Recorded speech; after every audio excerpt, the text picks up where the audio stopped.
I'm thinking the same thing as Ben as well. I feel like if you have such a hard team fight to go in, you can probably just go into more split push, like what he mentioned before the Lycan.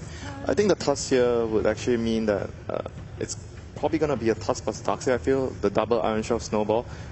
And if Silencer happens to be on the safe lane, he's going to have trouble against that. It's going to be very easy to kill him. They picked the Tusk for the same reason that you suggested a Spirit Breaker. They want initiation, they want someone to fight with low cooldown, small fight, skirmishes all over the map is what Secret seem to be going for. Yeah, and break him down in the early lane. A lot of times we see Silencer with completely uncontested farm, and he is really weak in the early game, I would say, especially with the 0-2-2 build. Like, you're not going to be orbing people in a 3-on-3 situation because you might just die.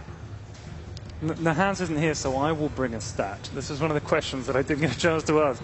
Lina and Tusk, the most picked pairing, TI, 27 times with a record of 15 and 12. I think a lot of it... This job is easy. What? It comes from LGD. Oh, yeah? They pick it a lot in the group and the main stage games. It's super strong. I'm waiting for the American sports analogy.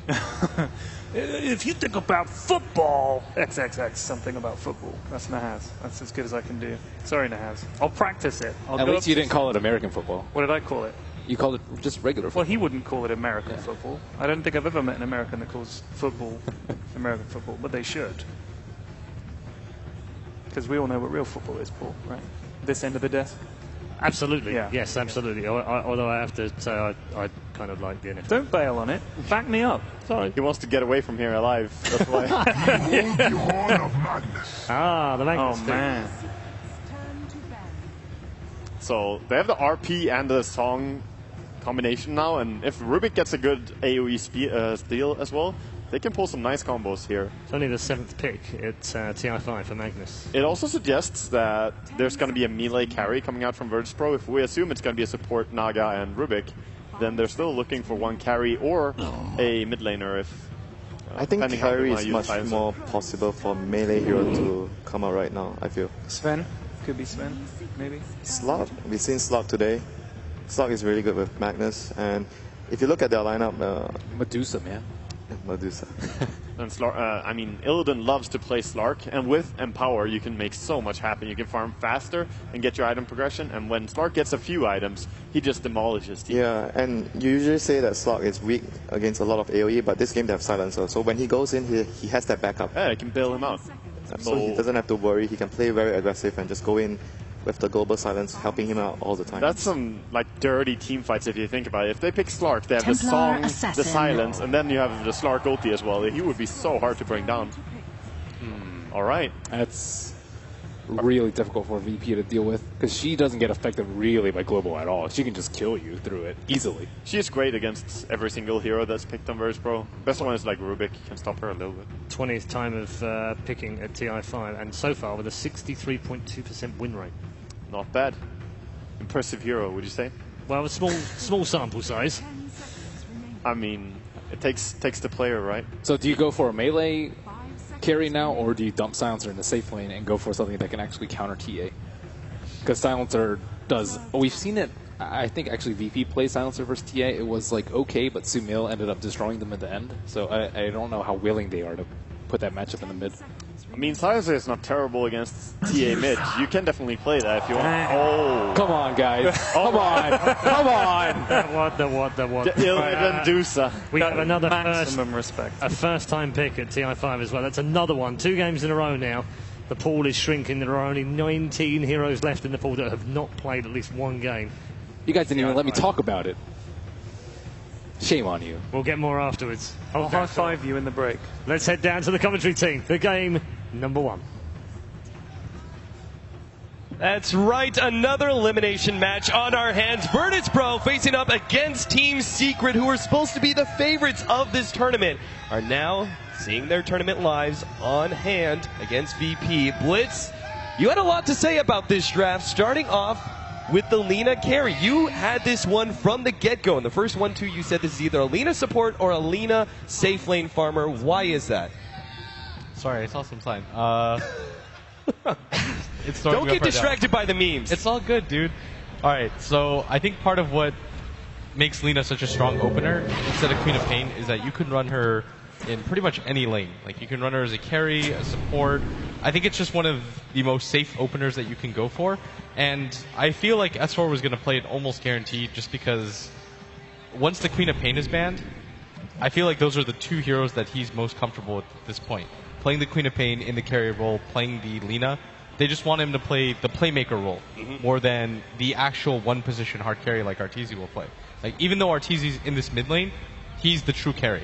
Right, it harkens back to the old Evil Geniuses when Arteezy was playing there, being the carry mid. It seems that's going to continue here with Team Secret. But what about this last pick from Virtus Pro, the Medusa? Hero we haven't seen hardly at all in this patch. Why is this our last pick? I think in this game in particular, you have a lot of different ways to defend her. It's a silencer who will be playing in the mid lane, so he'll get level 6 relatively early, and he'll get a good amount of farm, but they have a lot of different ways to protect the Medusa. This is a hero that toe-to-toe can stand up against pretty much anybody on Secret. It's going to be incredibly hard for them to burst her down, even with the Luna Aghanim Scepter, and so I think it just works incredibly well for their draft. Yeah, certainly a big late game advantage to Virtus Pro, so Team Secret are going to have to play this a lot more aggressively, perhaps more aggressively than they're used to. You can see already S4 getting some free shots against DK Phobos. He does secure the bounty rune, and so too does God grab the bounty rune for his silencer. So VP already with a great start there, especially with Lil doing some body blocking. What about this mid matchup? Templar Assassin versus Silencer. Is this going to be like a couple levels in Curse of the Silent just to try and put some pressure on that refraction? I don't think so. You can grab 1 or 2 levels, but I just feel like maxing the Glaives of Wisdom is so strong, which he's going to go for right now. The attack speed on Silencer is actually quite good, but G's got to be careful because the Earthshaker is going to be there with the stun, and it's a pretty okay matchup as long as you don't overextend. You can go for the last word. What he's doing right now is really smart. He's just right-clicking Arteezy non-stop because Arteezy actually went for the Wraith ban, meaning that he's got 3 refraction charges by my count. Like, he can use it 3 times, and if he just gets zoned out like this, and you pull creep aggro correctly, the TA actually can't stand in the lane. Yeah, especially now with Curse of the Silent taking away more of those refractions. Soon as he sees the refraction popped, he immediately uses that Curse of the Silent to put more pressure on Arteezy, especially since he's not going to be getting that quick bottle, at least not fast enough. He will run out of those charges, and G may be able to take control of this lane. Now, let's talk about some of our other off lanes, such as DK Phobos, who has to use the Skewer to be able to get away from the Tuscalina combination at bottom. It seems like a very kill-heavy combo between these two. DK Phobos is going to have to play this a bit careful. I actually think this is a lane he's going to do okay in, or at least get levels, because when you're playing a core Lina, especially in the short lane, the weakness is you either go for the CS or you're last hitting, or you're right-clicking him, and most of the time you're just going to be playing the CS deny game, which he's doing right now. And DK Phobos, as long as he only approaches when he has mana for Skewer and the cooldown off, he should be perfectly fine. All he has to do is make sure he stays ahead of the Snowball and ahead of the Ice Shards. If he can't get the Skewer off, he'll easily be chain stunned down and perhaps may end up dying. Zai, meanwhile, is going to be our other offlaner. He's going to be playing the Darkseer, just picking up the banner rune at the top lane. He's going up against the Dusa, Lil's Rubik, as well as FNG's Naga Siren. Now, this is another one of those safe laners, despite the fact that it is a hard carry. Oh god, it's going to be not quite caught out. The Ice Shards and Fissure combination doesn't block him in, and he will be able to escape and continue his pressure immediately onto Arteezy. But going back to it, a safe laner who is actually self-sufficient. After a certain amount of time, you can afford to leave the Medusa alone in a lane against a Darkseer. Yeah, she can pretty much zone him out. The build that he's going for is that Mystic Stake really strongly, and so he should be able to kill the Ion Shell creep really easily. Right now, what causes me concern for Secret more than anything is this mid lane, where Silencer's a hero that just naturally dominates the lane. You can't really go up against him toe-to-toe, and one of the weaknesses of TA is that she does a good job CSing, but it's really hard to pressure with her pre-level 6, and you're seeing that right now because he's pretty much just spamming to keep her out of the lane. This is not something you want if you're Team Secret. Like, I'm used to seeing Arteezy pretty much dominate the mid matchup, or at least win heavily in CS. Yeah, he's actually being forced to do a little bit of neutraling. Now, he does have the hard camp that's stacked up a couple times, and that will be a good way for him to come back into the game. But for now, hold up, Snowball, DK Phobos, Fisher, Light Striker rank, Wills land, and DK Phobos is not going to be able to get the Skewer in time. S4 picks up the first blood. Yeah, they just played the spacing game perfectly there. Puppy with a really nice fissure, and Secret set that up really well, but this is a lane that you expect for them to get a kill here.